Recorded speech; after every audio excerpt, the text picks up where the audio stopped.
Good evening.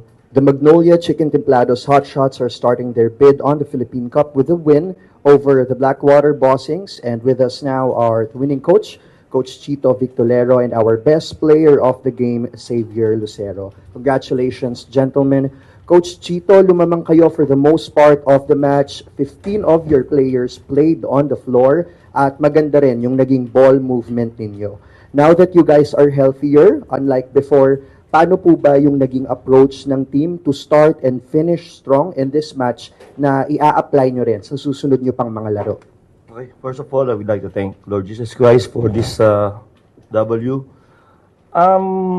We just try to focus on our defense and ball movement on this yung break namin, yung 4 weeks preparation namin. And I think lumabas naman sa laro ngayon. Medyo gumanda yung depensa namin. We limit them under 90 points, and that's good for us. And also we have more than 20 assists. I think that ball movement, nagkaroon na maganda yung motion offense namin. And credit to the players. They did a very good job in terms of preparation. They work hard every practice, and we try to give emphasis now on the small things, on the little things na medyo nakalimutan namin nung last conference. Plus the fact na we try to give pressure also to the medical staff to be healthy for this conference. Thanks, Coach. Now, Xavier, Coach himself mentioned it. You know, your team's preparation has been vital for this match. And some of the guys actually mentioned how competitive and high the level of intensity was in your trainings. Could you attest to that? And how much did the team's preparation help, and how did it materialize today to get that win? Yeah, I think preparation is everything, you know, especially when you only play each game or each team one time in elimination, so every game is super important.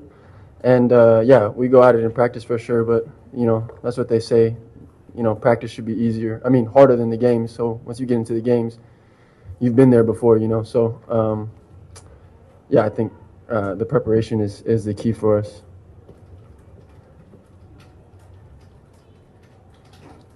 Now we open the floor to our friends from the press. Coach, congratulations. Thank you. Coach, nung Governor's Cup, medyo yung campaign nyo nun, marked kayo by import changes. Then Commissioner's Cup, after winning the opener, may losing streak kayo, then yun nga, injuries. How will you make sure na itong Philippine Cup, wala kayong mga ganung, you know, mga ganun? Yeah. I think hindi namin kontrolado yung injuries but sabi ko nga kanina, we're trying to give emphasis dun sa health ng mga players, yung health, yung recovery nila coming from dun sa preparation namin. We have 4 weeks na I think for me ang ganda ng preparation namin ngayon, and they're all healthy. Thank God that this guy is healthy, Ian, Paul, because last conference we talagang nahit kami ng injuries especially doon sa import namin. But now, yun yung focus namin. Sana yung itong journey namin, this conference will be a healthy one para lang mas maganda yung maging showing namin siguro. And also, sabi ko nga, we're trying to yung mga ginagawa namin, yung bagong system namin on the defensive end, madagdagan pa ng more aggressiveness on dun sa backcourt, sa pressure namin sa bola.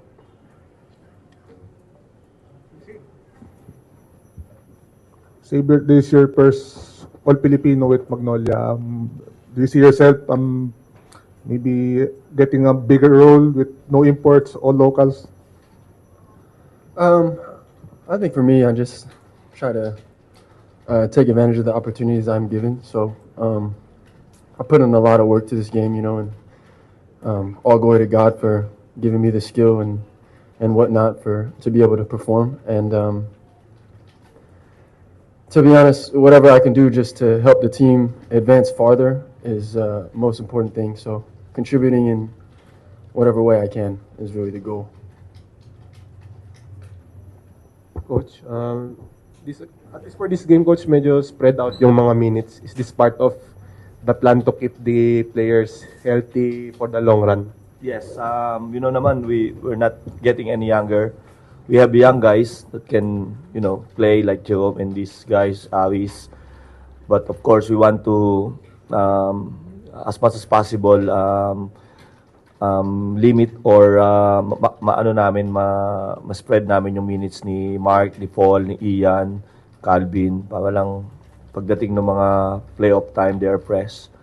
So, yun, we're trying to give opportunity and we're very confident with James, with Jerome and Peter, Aris, that can contribute and have a bigger role for this conference.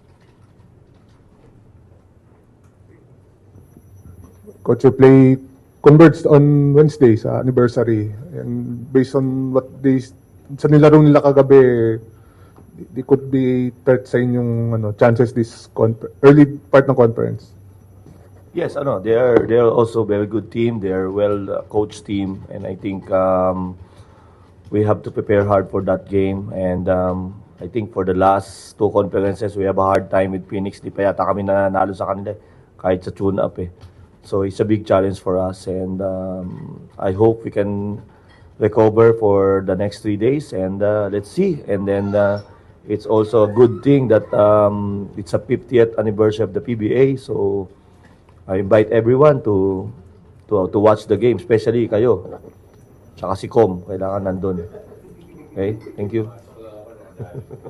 Tsaka 50 pesos lang yung ticket. Yes, I think, mga 20,000 people manonood dyan.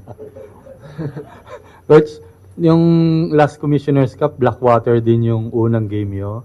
And tinalo nyo rin sila. Kaso after that, nagsunod-sunod na yung Yes, talo, we're aware on that. Everyone aware on that. And we talk about starting strong and sustain it for this conference. This is the journey na sinasabi ko sa kanila na we need to learn from our experience. And I think hopefully the players learn from the experience last conference.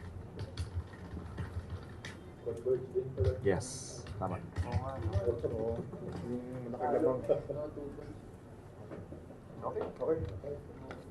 Thank you very much. That's it Happy for our anniversary, post-game everyone. press conference. Thank you, gentlemen. Congratulations.